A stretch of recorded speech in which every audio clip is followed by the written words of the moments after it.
ከማጋ ነው በኩል ሌሊት የምታወሪው?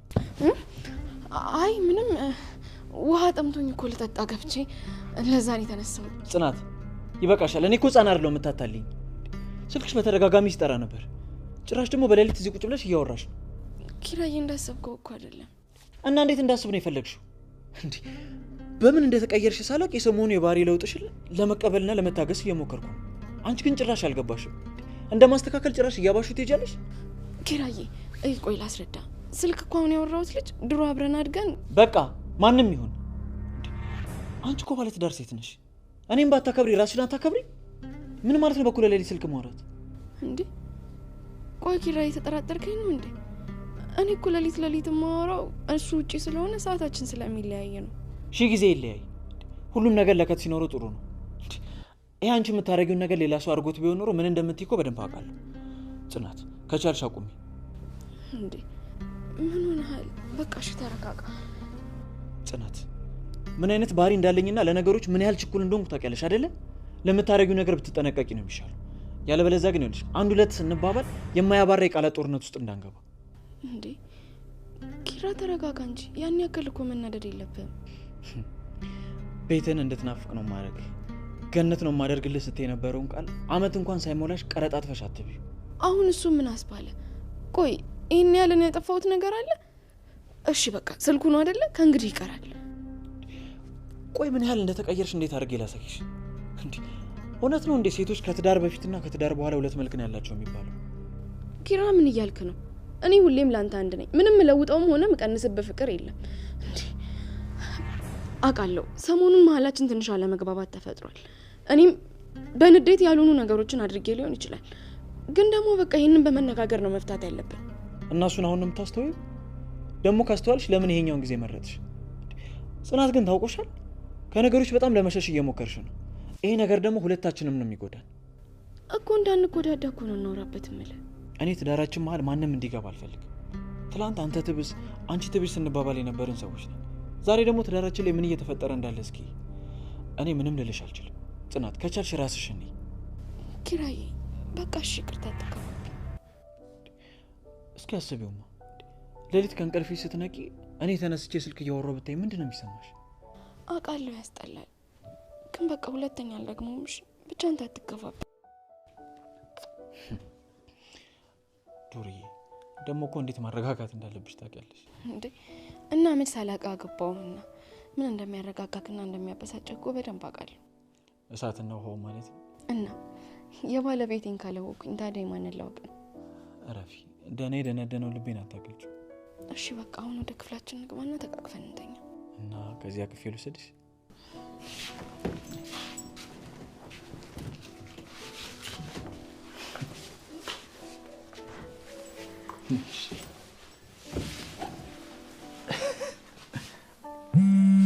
ምነው ቆምክ? እንሂድ እንጂ። ለምን ቆምክ? እንሂድ። ስልክሽ እየጠራ ነው። እኔ ግን ስልኬ ሲጠራ ሳይሆን ያንተ ልብ እኔን እያለ ሲመታ ነው የሚሰማኝ። ይኸው አትሰማውም? ጽናት እያለ እኮ። በደንብ መስማት ትፈልጊያለሽ? እሺ በደንብ ለመስማት ተዘጋጅ። እንዴ እቴ ነገርኩሽ አይደል እንዴ? በቃ የድሮ ጓደኞቼ ጉዞ ምን አዘጋጅተው ነበር፣ አብሬያቸው ሄድኩኝ። እና ታዲያ ቀድመሽ መናገር አልነበረብሽም? ምን ማለት ነው? ቆይ እንደቀለድኩኝ ማለት ይሄ ነገር የተደጋገመና ይበዛ አልመሰለሽም? ምኑ ነው የበዛው? ዝም ስትባይ እንደዚህ መሆኑ ነው። ደግሞ ቤቱን ለማን ትተሽ ነው የምትሄጂው? መርሲ ሞያ አለ ደግሞ ጆከርም ይኖራል። አላቅም። በቃ ወስንሽ ከሄድሽ በኋላ ደውለሽ አትንገሪኝ። ምን አለች? ነግሬ ነበር እኮ እንደማትቀበለኝ። አዳማ ድረስ ስትሄጂ ቤቱ ማን ሊጠብቀው ነው አለች። እና ምን ተሻለ? እሱማ ምንም አይሻልም። እሷ ሳትመጣ እዛ ቤት መመለስ አንችልም። እሷ ብትመጣ ራሱ በሰላም መኖራችን እንጃ። ስለዚህ የሚሆነውን ዝም ብሎ መጠባበቅ። እሺ ቆይ እሷን እንደማይጎዳት በምን ልጠይቅ? እኔ መርሲ ማለት እሰራልሻለሁ። ማንም ሰው ሸውዶኝ ያውቃል። እንዳንቺ ማንም አልተፈታተረኝም።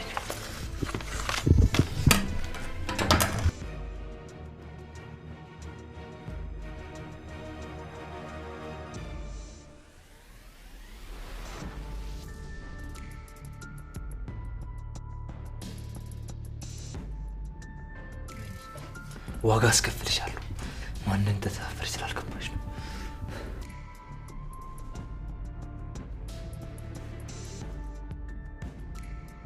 እንዴት አድርጌ ህይወትሽን እንደማመሰቃቀል አሳይሻለሁ። ልክ እንደ ሲኦል ረመጥ አድርግብሽ።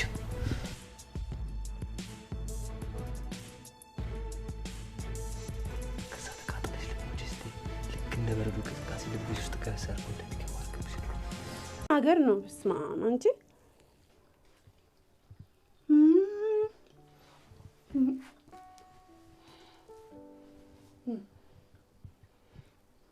ይቅርብሽ ብዬሽ ነበር እኮ አልሰማሽኝም። አንቺ ምንድነው የምትበይው እንደዚህ ጎርና ምግብ? አሮብኝ እኮ ነው። ከዛ ነው ልበላው ነው። እና ካረረ ሌላ ምግብ ሰርተሻት በይም እንዴ እናደፊው? ጽናት ናት ይሄን ቢያለች። ጽናትማ ይሄን ቢያትልሽ? አዎ ተናዳ ነው መሰለኝ። ከዛ እንደዛ አለች። አረ ነው ሄጄ ጠይቃታለሁ። እንዴ ኒና ችግር የለውም ኒና።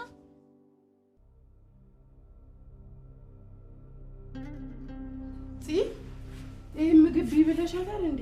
ምንድነው?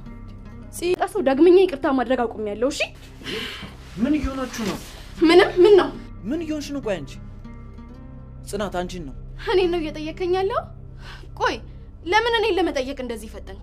እሷን ለምን እንደዚህ እንዳደረገች ለምን አትጠይቃትም? አዎ ምክንያቱም ሰሞኑን አንቺ ሁላችንም ላይ ስለተቀየርሽ። መነጋገር ካለብንም እሷ ፊት አይደለም ብቻችንን እናወራለን። ቆይ ነገር ለቤታችን ጥሩ ነው ብለሽ ታስቢያለሽ? ሰላም ማጣታችን ትዳራችንን አይጎዳው? እኔ ነኝ ሰላምን ያሳጣው? እና ታዲያ ምን ልበል? ቢሮ ክያ ቤት እዚህ ቆይ የተፈጠረ ነገር ካለ ለምን በግልጽ አትናገሪ? ብናገርም እኮ ምንም የሚለወጥ ነገር እንደሌለ አይቻለሁ። ስለዚህ ከእንግዲህ ጉንጬን አላለፋም። እሱ እዚህ ምን ይሰራል? ዝም በል ሂድ። እዚህ ምን ይሰራል? ቅዱሴ አንተ ነህ እንዴ? አላየሁህም እኮ። እንዴት ነሽ? አሁን ነው ወዴት እየሄዳችሁ? ወደዚህ ነን። እኔም ወደዛ ነኝ። ምን ልሸኛችሁ? አይ ግድ የለም ወደ ቅርብ ነን። ኧረ ምግብ ልሸኛችሁ ችግር የለም። አይ እዚሁ ነን ችግር የለውም። ደግሞ ተሽሎሃል፣ መኪና መያዝም ጀምረሃል። እንዴ አንድ ወር ሞላኝ እኮ አትያዝ ከተባልኩኝ። አሁን በጣም ደህና ነኝ። ደስ ብሎናል አይደል ዶክተር? አዎ በጣም ደስ ብሎናል። ቦርሳ ተሸክመሽ ደግሞ ወዴት ነው? ጉዞ ለእህቴ እንዳትነግራት እንጂ ጉዞ እየሄድን ነው። እንዴ ወዴት ነው በዚህ ሰዓት ጉዞ የምትሄዱት? እዚሁ ነው እዚሁ። ስም የለውም? አለው ስላልተያዘልን ነው። ግን አንተ በዚህ ሰዓት እዚህ ምን ትሰራለህ? የኔ ቆያችሁና የእናንተ ግን እዚህ ሰፈር መገኘት በጣም ገርሞኛል። ኧረ አትገረም። በቃ አንተም ግባ። እኛ ምን ላታል ማታ ማነው ስላትም አትናገር። በቃ ወይ ካልሆነ ነው ያወራታለሁ። ይሻላል ነው ማማ፣ አንተ ብታወራት ይሻላል። እኔማ ስናደድ እንዳላስቀይማት እያልኩኝ ቶሎ እወጣለሁ። ጭራሽ ማለቃት ሴት እኮ ነው የሆነችብኝ። አትጨነኪራ፣ ያው ሰው አይደለች። አንዳንዴ እንደዚህ አይነት ነገር ይገጥማል። አትጨነኪራ።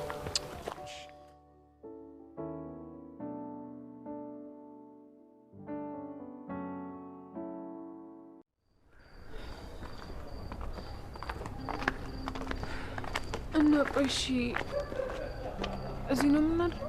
ወደዛ አንድ ቤት አለ፣ ካልሆነ እዛ እናድራለን። እሺ በቃ አንድ ያሽልኝ። ወዴት ልትሄድ ነው? ሽንቴን በጣም ነው ያዘኝ። ሽንቴ ልሽ። እሺ ግን ቶሎ ና። እሺ እሺ እሺ ተረጋጋ። በቃ ደህና ነኝ። በልሜ እኮ አንቺን ወሰዱብኝ። አለቃትም አልኳቸው። እንዴ ጆከር፣ እነሱ ሳይገሉኝ አንተ አፍነህ ልትገለኝ ነው እንዴ? ይቅርታ ስሜታዊ ነኝ። ግን ከነሱ ሁሉ በልጣ የምትታየው ጨረቃ እንኳን ካንቺ አንሳ ነው የምትታየኝ። ለኔ ከጨረቃም በላይ አብርተሽ ነው የምትታየኝ። ብርሃንሽ፣ ውበትሽ ሁሉ ከሩቅ ይጣራል። ይሄ ውበትሽን ሰዎች እንዳያደብዙ ትፈራሉ። እንዴ አንተ ሰውን ማስመጥ ላይ ትችል አይደል እንዴ? ያው እድሉን ስናገኝ እንሞክራለን። እኔን ሰኒ ግን ለማስመጥ እንዳትሞክር፣ ጊዜን አታባክን። እንኳን አንቺ ታይታኒክም እኮ ሰምጧል። ስለዚህ የጊዜ ጉዳይ ነው፣ ትሰምጫለሽ። እንዴ አንተ ቆይ ማታ ማታ እንደዚህ ነው እንደምታወራው? አዎ ምን ነው ይሄ ነገር ተመቸሽ እንዴ? ያው ከተመቸሽ እንደ ቀበሮ ሌሊት እናወራ። ምን መሆንሽ ነው? አንተን ላወራ ፈልጌ ነው። እና እኔን ለማውራት ትዙ እንደዚህ ማድረግ ነበረብሽ? ቅዱሴ አያት አይደል እንደዚህ የምትከራከርላት ልጅ እንዴ? እሷ ለአንተ እንደማትሆን ገና ከበፊትም ጀምሮ አውቅ ነበር። ለሰዎች ሁሉ ክፉ እኮ ናት። ለአንተ እኮ ነው እያስመሰለች ያለችው። ቅዱሴ እንዳየው አይደለም አላስገባም ብላኝ ነው። እና መብቷ ማ እኔ እንዴ? አንቺ ደግሞ ሊያውም ያልሽኝ ቀሚስ ይዤልሽ መጥቻለሁ። ያ አጭሩን ቀዩን ቀሚስ ነው። ምንድነው የምቀይረው? ቆይ እኔ እኮ አልገባኝም። እንደውም ያልሽኝ ልብስ አምጥቼልሻለሁ። ትምህርት ቤት የሸሽልኝ ሂጂ ብያታለሁ ጓደኛዬ። እዛ አይደለም መቀየሪያ መቅደስ ምን ይመሽ ነው ግራ እየገባኝ ነው። በጣም ጥሩ ትምህርት እያልሽኝ የትም ትንዛላ ያዘ ያለሽ አይደል? ጽናት እንደሰማሽ እኮ አይደለም። ቆይ ላስረዳሽ። አረ እንደዛ አይደለም። አንቺ ዝም በይ። አልሰማሁም። ምን አልክ? ያንቺ መኖር ነው የሚያስደስተኝ። የማ የኔ ያው ቤት ውስጥ ጉድ ጉድ የምትል ምግብ ምሰራ ቡና የምታፈላ ሴት በጣም ነው የምወደው። ወንድም ምን ያደርግልኛል ብለሽ ነው? ሆዳም ነህ ማለት ነው። ሆዱን የሚወድ ሰው እኮ እንደዚህ ነው። አይ እንደዛ እንኳን አትገምችኝ። ወደፊት እንደዚህ አይነት ሴት ባገባ በጣም ደስ ስለሚለኝ ነው። ያው እንደ እናቴ የምንከባከባት መወዳት ሴት ብኖር በጣም ነው ደስ የሚለኝ። በህይወት እስካሁን ሰው የለም? እስካሁን የለችም። አሁን ግን ያለች ይመስለኛል። በልበል እንደዛ አይነት ነገር ታቆማለህ። አይነን የተሳሳተ ቦታ ላይ አትጣል። አንቺን እንዳጋጣሚ ያየሁሽ እንጂ እኮ ሌላ ሰው ነው ያልኩት። እንደሱ ይሻላል። ከሰኒ ጋር ወንድምህ ማብራት ሄዶ ነው አይደል? አዎ እኔንማ እኮ ንቀውኝ የት እንደሄዱ እራሱ አልነገሩኝም። የት እንደሄዱ ነገሩሽ እንዴ? ግን በቃ ና እንሂድና እናምልጥ። ና እንሂድ። አንተ ማትረባ ለቀቃት።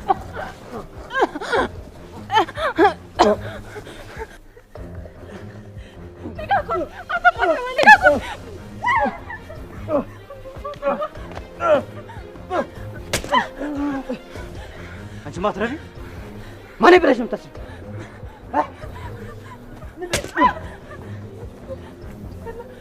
ና በቃ እንሂድ።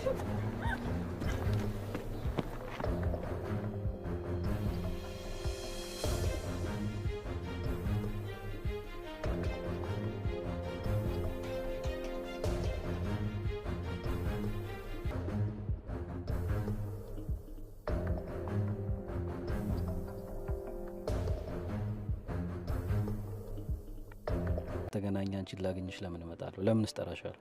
እሺ ምንድነው ልስማው? በመጀመሪያ እኔ ምን አጉድዬብሽ፣ ከሱ ደግሞ ምን አግኝተሽ እንደሄድሽ ማወቅ ፈልጋለሁ። ከማን ነው? ከጓደኛሽ ሚላ። እዚህ ጋር ሚላ ምን አመጣው? ሚላ እኮ ጓደኛዬ ነበር። የኔና አንቺ መለያየት ሚላ ነው ልትለኝ ነው? ሰላም ተረጋጊ። አንድ ጥያቄ ነው የጠየኩሽ፣ እሱን ብቻ መልሽ። በሰዓቱ ከሱ ምን አግኝተሽ፣ እኔ ደግሞ ምን አጥፍቼ ነው ትተሽኝ ሄድሽው ነው ያልኩሽ። አንተም እኮ ምን እንደሆነ ሳላቅ ዝም አልከኝ። ደግሞ እኔም ልጅ ነበርኩኝ መለማመጥ ስላልፈለግኩ ታውኩ። እና አሁን ለምን መጣሽ? ለምን እንደዚህ ትጠኛለሽ? ለምን ትለማመጭኛለሽ?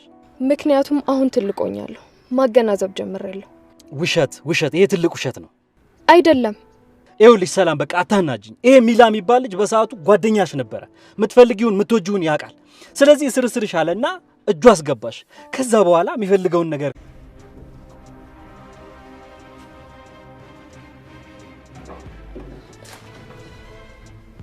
ምን እያደረክ ነው?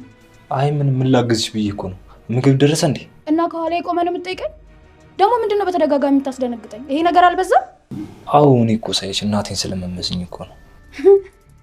እናትህን? አዎ እንዳንቺ ቀይ ባትሆንም ደንቡሽቡሽ ነበረች። ትሰማኛለህ? ሁለተኛ እንዳነካኝ እሺ? እኔ ወንድ ልጅ አልወድም። በጣም ነው የምጠላችሁ። ማንኛን? አዎ የአዳም ዘሮችን ሁሉ እጠላለሁ። ምክንያቱም ውሸታምና አስመሳይ ስለሆናችሁ።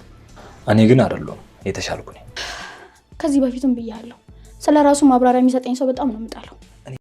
ጽናት ክፍል 212 ተለቋል ውዶችዬ። እንግዲህ ጽናትና ኪራ ተጣልተው ነበረ። በስተመጨረሻ እንግዲህ ጽናት ይቅርታ ጠይቃለች ውዶችዬ። ሰኔ ችግር ውስጥ ናት። ሰኔና ጆከር ችግር ውስጥ ናቸው ውዶችዬ። ቪዲዮውን እስከ መጨረሻው ይዩት። ሰላም ሰላም፣ ውድና የተከበራችሁ የኔ ቻናል ቤተሰቦች እንዴት ናችሁ? ነው ያለው እግዚአብሔር ይመስገን ሰላም ነኝ። ሰላማችሁ በክርስቶስ ስም ብዝት ይበልልኝ። ለእኔ ቻናል አዲስ የሆናችሁ ሰብስክራይብ እንዲሁም ደግሞ ላይክ ሸር አድርጉልኝ።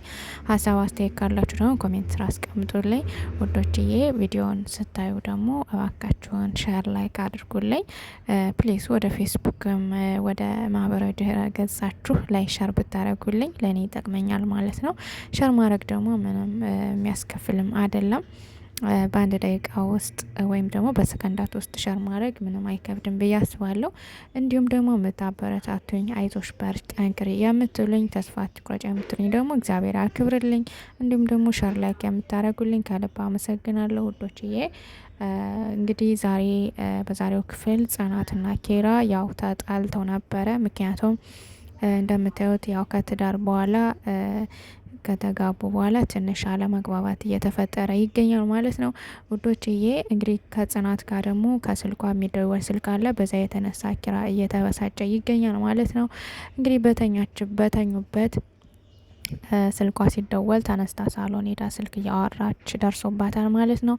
ከዛም እንግዲህ የማን ነው ስልክ የሚደወለው? ሲቀጥል ደግሞ ለምንስ መተሽ ከዚህ እንደዚህ ታወሪያለሽ? እኔን ትተሽኝ ምን እያደረግሽ ነው? ታውቆሻል ግን ጸባይሽ ሁሉ እኮ ተቀይሯል በማለት እንግዲህ ኪራ ጽናትን ጠይቋታል። ከዛም እሷ እንግዲህ ተመልሳ ያው እንግዲህ ይቅርታ አድርጋለች ማለት ነው። ይቅርታ አድርጋ እንግዲህ ያው ወደ ሳሎ ማለቴ ወደ መኝታ ክፍል ታቅፎ ይዟት ሄዷል ማለት ነው ውዶችዬ። ጽናት ከሱ ላይ ብቻ ሳይሆን ከኪራ ላይ ብቻ ሳይሆን ከትንሿም ላይ ከሁላቸውም ላይ ያው ትንሽ ጸባይዋ ቀይሬር ብሏልና ውዶችዬ ያው እንግዲህ ጽናት ታስተካክላለች ብዬ አስባለሁ። ምክንያቱም ጽናት የመጣችበትን ከመጀመሪያ ጀምሮ አይታችሁታል ብዬ አስባለሁ። በጣም ብዙ ፈተናዎች አልፋ ነው ከዚህ የደረሰችውና አሁንም ደግሞ ያው ትረጋጋለች ብለን እናስባለን። እንግዲህ ሰኒ እና ጆከር ችግር ውስጥ ናቸው። ከቤት ውጭ በመውጣት እንግዲህ እንደ አማራጭ ብላ ሰኒ ያደረገችው ነገር ነው። ጆከርና ሰኒ እንግዲህ ወደ ውጭ ወጥተው አልጋ ይዘው ምናምን ሌላ ቦታ ሄደው በማደር ያው ነገሮች ይስተካከላሉ። ከቤት ያለው ሰውዬ እሷን አግብቶ ቤቷን መካፈል ስለሚፈልግ እንግዲህ ወተን እሱን እናምልጥ በማለት እንግዲህ ነበር ያደረጉት ማለት ነው። ነገር ግን ከወጡበት ደግሞ ጀግኖቹን አመቻችቶ ነበር ማለት ነው። የት እንዳሉ እያጣራ እንግዲህ ያው 2 ጎረምሳዎችን ልኮ መንገድ ላይ እንግዲህ አስደብድቧቸዋል ማለት ነው። ሰኒን አፍነው ዘው ለመሄድ ነበረ፣ ነገር ግን አልተሳካላቸውም። ያው እንግዲህ ጆከርና ሰኒ ደብድበዋቸው ሩጠው አምልጠዋል ማለት ነው። እንግዲህ ጆከርም እስከ መጨረሻው አብሯት እንደሚፋለም ምንም ነገር እንዲገጥማት እንደማይፈልግ ያው እንደሚያፈቅራትም ነግሯታል ማለት ነው። እሷም እንግዲህ ያው አምና ባትቀበልም ያው እንግዲህ ለማመን እየሞከረች ነው። እንግዲህ ጆከር ደግሞ እንደ አማራጭ ላይ ያሰበው እኔን አግብኝና ከዛ በኋላ ለህግ ሁሉ እናሳውቃለን፣ ከዛ በኋላ እነሱ ምንም ማድረግ አይችሉም እያላት ይገኛል ማለት ነው። ሰኒ ደግሞ በፍጹም ይሄ ሊሆን አይችልም፣ እንዴት እንደዚህ ሊሆን ይችላል እያለች እንግዲህ ጥያቄ አድሮባታል ማለት ነው። እንግዲህ ከቤት ያለው ሰውዬ ደግሞ ፎቶዋን በክብሪት አቃጥሎ ተናዷል ማለት ነው ውዶችዬ። በስተመጨረሻ ደግሞ መርፌ አዘጋጅቶ ከእህቷ ላይ እንደዚህ አድርጎ ከጋንጃዋ መርፌ እንትን በማለት ከኋላ ሆኖ ፎቶ አንስቶ ልኮላት ነበር ሰኒ ተሎ ወደ ቤት እንድትመለስ ማለት ነው። ነገር ግን ሰኒ ደግሞ ያው ደውላ ስልክ ደውላ ለእህቷ ያው ደህና መሆኗን አጣርታለች ማለት ነው ውዶችዬ። ያው እንግዲህ ሰኒና ጆከር ምንም መሆን የለባቸውም፣ ምክንያቱም የድራማው ድምቀት ናቸው ማለት ነው ውዶችዬ። እንግዲህ ጽናት አጋጣሚ ከትንሿ ጋር ተጣልታለች። የተጣላችበትን ምክንያት ወጡ አሮ ነበርና ትንሿ ስትሰራ ከዛም እንግዲህ ራስሽ ቢዩ ብላ እንደ እንትን አላለ ስንናደድ ዝም ብለ ራሳችሁ ብሉት ምናምን የሚል ቃል ልክ እንደዛ ስትናገራት ትንሿ ደግሞ እንደ ቁም ነገር አድርጋ እንግዲህ ራሷ ወስዳ እየበላች ነበር ማለት ነው።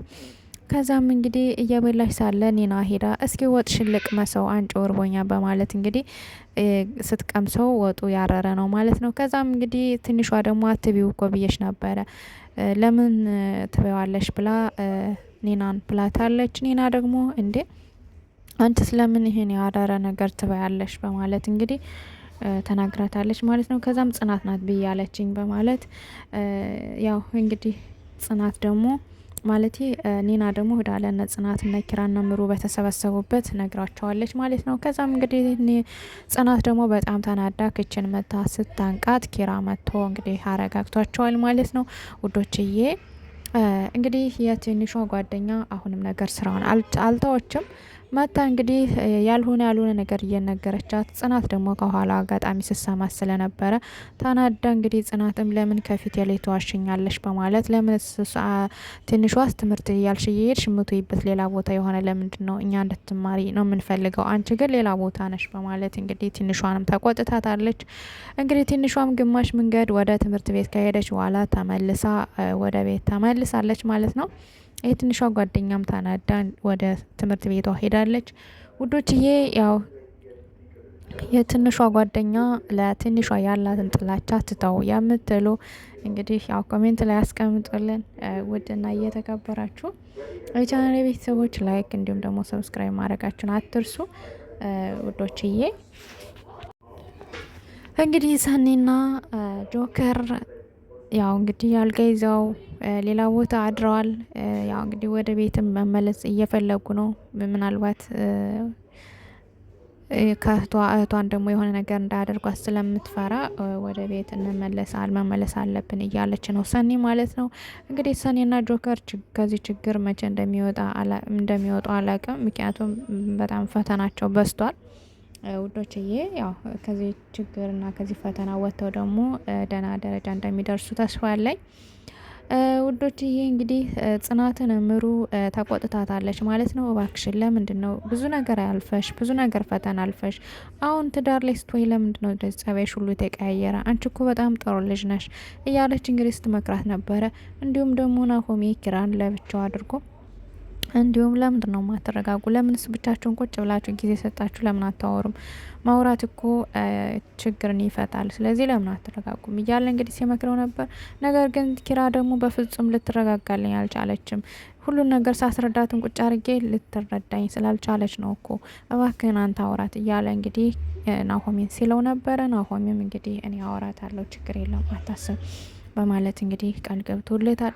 እንግዲህ ውዶችዬ ያው ናሆሜም ግዴታ በነ ጽናት ፍቅር መግባት አለባቸው። ምክንያቱም ጽናትና ኪራ በስንት መከራ የተገነባ ፍቅር ነው ከዚህ ከትዳር የደረሰውና አንዳንዴ ችግሮች የበዙበት ፍቅር ያው አሪፍ ነው፣ ጥንካሬ ነው፣ ብርታት ነውና አሁንም ደግሞ ትዳራቸውን እንዳልሆነ መሆን የለበትም ውዶችዬ።